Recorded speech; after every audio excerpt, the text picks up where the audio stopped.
Master Jedi, you have asked me to prepare a report regarding the history of the Stormtroopers. In this report I shall cover the creation of the clones, how and why they were created, the transition from the clone army of the Republic to Imperial Stormtroopers, and the legacy of the Stormtroopers, and a brief overview of their training and equipment. I shall start at the beginning, with the clones. Many years before the invasion of Naboo by the Trade Federation, a Jedi Master known as Cypher Dyas had foreseen a set of events whereby the galaxy would be engulfed in war. He attempted to prepare for this eventuality by advocating for the creation of an army unlike any seen before, a galactic defense force answerable to the Senate. It appears he pushed heavily for the raising of this force, but ultimately his views were rejected by his fellow Jedi Masters. Undeterred by the lack of support from other Jedi, Cypher Dyas secretly contacted the planet Kamino. This was occupied by a species of expert cloners, and he commissioned them to create an army of clone soldiers for the Republic, without authorization from either the Jedi Council or the Galactic Senate. Cypher Dyas personally met with the Prime Minister, Lama Su, to begin the operation. However, the Sith became aware of this operation and began a plan to subvert it. The Sith apprentice, Darth Tyrannus, also known as Jedi Master Dooku, betrayed and orchestrated Cypher Dyas' death and took full control of the project. This was still unbeknown to the Jedi Council and Galactic Senate. Dooku went on to recruit the Mandalorian bounty hunter, Jango Fett. He would become the genetic template for the clone army. Various modifications were made to the Fett genome so that the clones would grow faster and be more susceptible to following orders. Hyper-aggressive and volatile tendencies were tailored, and ultimately, growth acceleration was resorted to in order to create mature clones in half the time a human took to reach maturity. Fett was paid a considerable amount of credits for allowing the cloners to use his genetic material. His only other demand was the creation of an unaltered clone of himself, which was unusual, but nevertheless the Kaminoans obliged. It is said that Fett himself did not feel a sense of pride in his clones, instead seeing them as livestock made to be cannon fodder. Whereas the clone army was genetically modified for growth acceleration and enhanced docility, Alpha, the initial name for the unaltered clone, was an example of pure genetic replication, and therefore possessed pure first-generation Fett DNA. The only other clone like Alpha was an adolescent female known as Omega. Fett took Alpha to raise as his son, renaming the clone Boba Fett. Omega remained in the custody of the cloners and served as an aide. Although the cloners on Kamino believed that the army was meant to serve the Republic, the Sith intended to use the clone troopers as their secret weapon against the Jedi Order. The clones' true purpose was to exterminate the Jedi, and to that end, an organic inhibitor chip was implanted into the brain of every clone trooper at the third stage of their development. Officially, the chips were supposed to make the clones less independent and less aggressive. The chips were in fact created to compel the clone troopers to execute Order 66, the infamous protocol that authorized the destruction of the Jedi Order. The term Generation 1 was used to designate the first group of clones who were created from the Jango Fett genotype.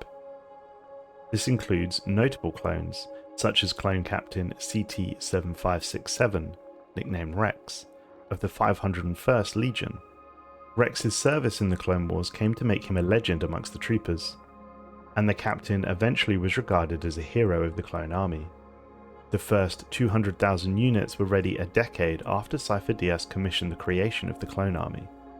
In addition to the first units, 1 million clones were being developed in the facilities spread across Kamino at the time of Jedi Knight Obi-Wan Kenobi's arrival. Kenobi discovered the clone project on Kamino and duly informed the Jedi High Council. By then, however, the galaxy was on the verge of civil war between the Republic and a secessionist movement that ultimately formed the Confederacy of Independent Systems.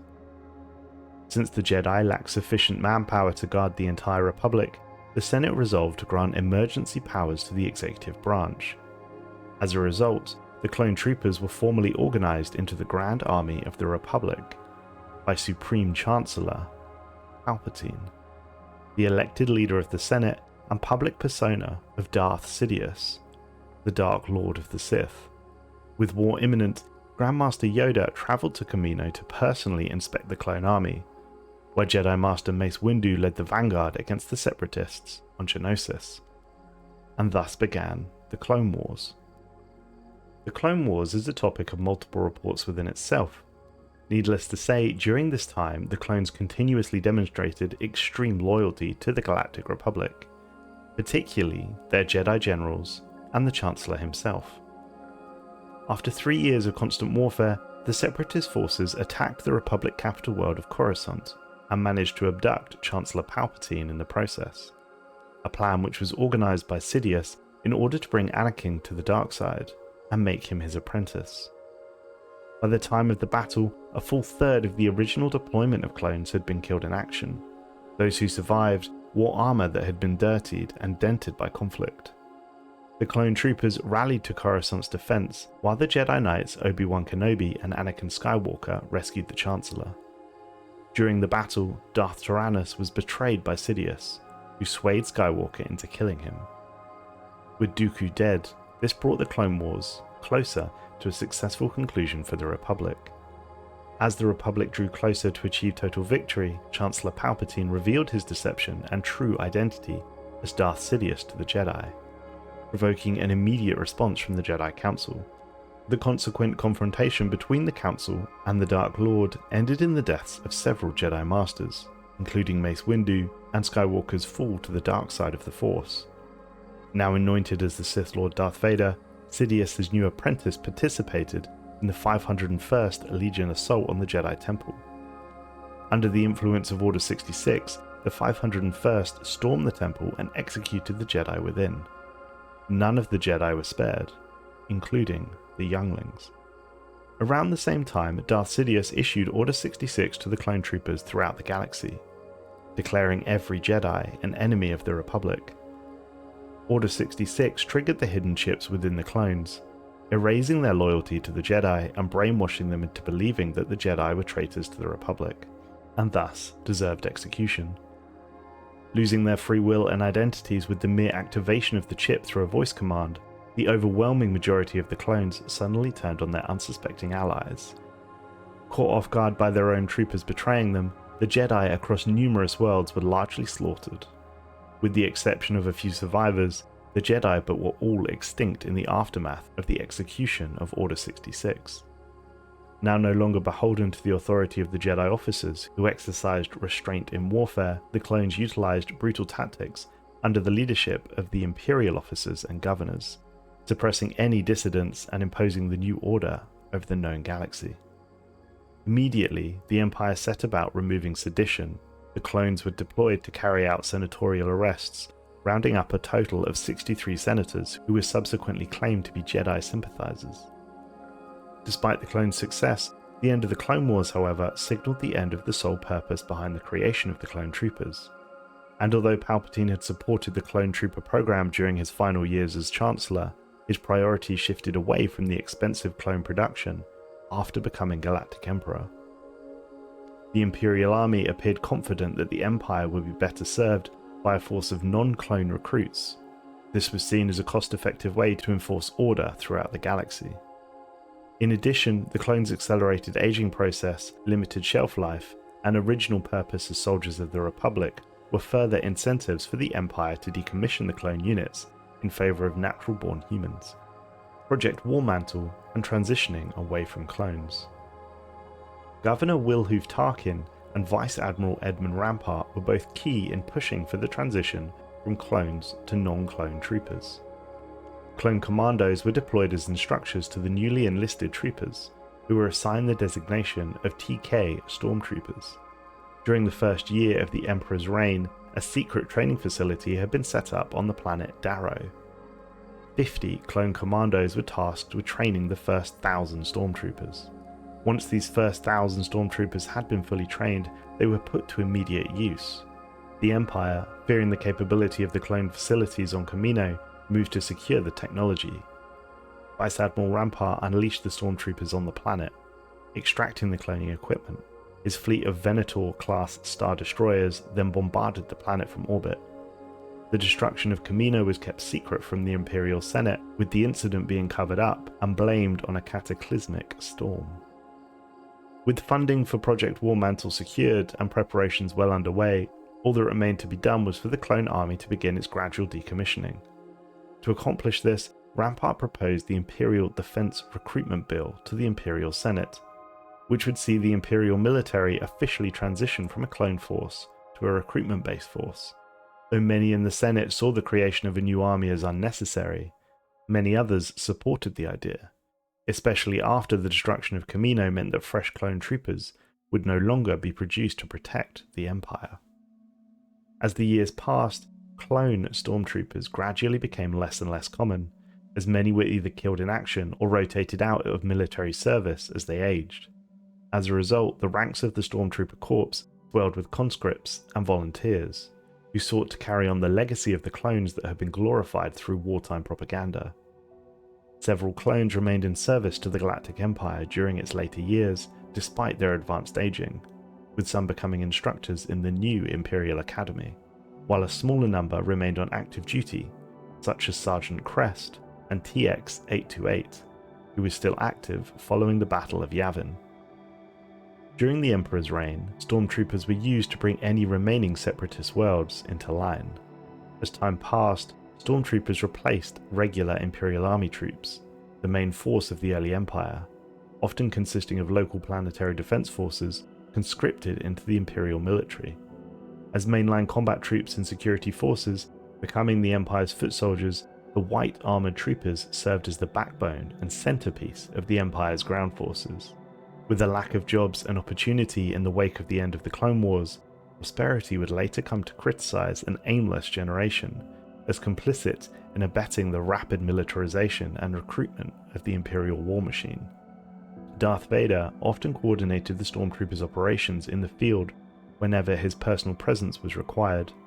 The troops would address him by the title of Lord. The commitment the Stormtroopers displayed to Vader bordered on worship.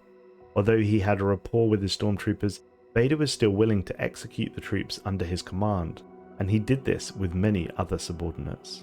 During Ray Sloane's time as a junior officer, a joke began to spread throughout the ranks, that Vader only kept Stormtroopers on the bridge of his starships to drag out the bodies of those he executed. The joke lost all humour quickly, as Vader's wrath became all too real for many of his subordinates. Training. Imperial cadets were shipped off to Imperial academies and subjected to rigorous training programs in order to produce highly trained shock troopers fiercely loyal to the Emperor. Cadets could be as young as 13 standard years. Although they were a somewhat rare sight, women were not prohibited from serving in the ranks of the Stormtroopers. During training, female cadets were placed in all-female units. Unit Fawn was an all-female unit at the Academy for young Imperials on Lothal. All Stormtroopers swore themselves to the Emperor and his will, with the expectation to follow all orders without question in the name of serving the Empire and Palpatine himself. Learning to obey all orders without concern was part of Stormtrooper training. Stormtroopers were trained to disregard fallen comrades in battle and to press on, no matter the cost, even when the odds were stacked against them. In fact, those who were selected for Stormtrooper training had to undergo extra reconditioning. This had the effect of dehumanizing the cadets, who came to refer themselves by their operating numbers rather than their names. Among other things, cadets were trained to fire blasters, and Imperial Specialist Razus Paldora noted that Stormtroopers would hit 77% of their targets. Cadets who attended the Imperial Academies also underwent simulated obstacle courses in the Well, which were designed to test their strength, agility, reflexes, and intelligence. Such courses and tests of skill became increasingly difficult over time, and accountability for losses were harsh. While cadets attended the academy, they wore white uniforms and specialized helmets, similar to that of standard stormtrooper or pilot gear. Aside from their basic training, many cadets were also assigned other non-combat duties on base. Such duties offered cadets the opportunity to gain experience over their peers, and were often presented as rewards for excellent performance during training exercises. As cadets were being evaluated, the officers in charge were often instructed to take note of performance that might denote an affinity for the Force. and if noticed, report it to one of their superiors. Cadets who met this special criteria were taken by the Grand Inquisitor and forcibly inducted into Project Harvester, a top-secret Imperial program based on Arcanis. Cadet Zare's older sister, Daria Leonis, was one known subject of Project Harvester. Another prospective subject was Jay Kell, who managed to escape due to the help of Ezra Bridger. Opinions on the combat skills of Stormtroopers and their overall quality vary to some degree, both during the Empire's reign and after it collapsed. Commander Elisha Beck praised the Stormtroopers, calling them the Empire's keenest weapon. Jedi Master Obi-Wan Kenobi once noted the accuracy and precision of their blaster shots, while former Padawan turned rebel leader Kanan Jarrus mocked Stormtroopers as soldiers with poor aim.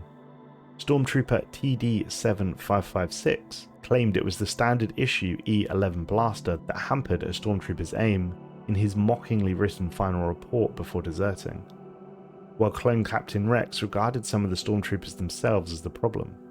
Agent Alexander Callis defended the Stormtroopers for their allegiance to the Empire, but Rex took the opportunity to disparage them as an inferior class of soldier relative to the genetically engineered clone troopers they replaced. Elite and notable units.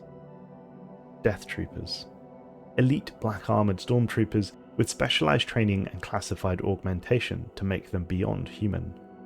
They served under Imperial intelligence and were deployed as bodyguards to a number of upper-level figures, such as Director Orson Callan Krennic, Grand Admiral Thrawn, Lord Vader, and Moff Gideon. They were also given special assignments such as guarding shipments of large kyber crystals.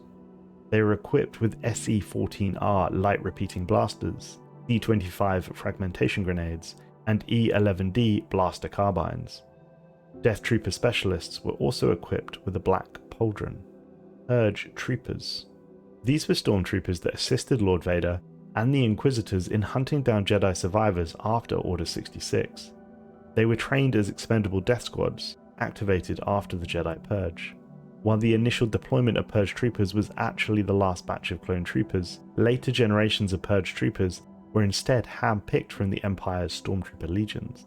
Respective Purge Troopers were picked for their loyalty and aptitude before being trained to combat Force sensitives. Thanks for watching, folks. I mostly do Stellaris content. If you like this video, please let me know in the comments and maybe I'll do some more Star Wars lore.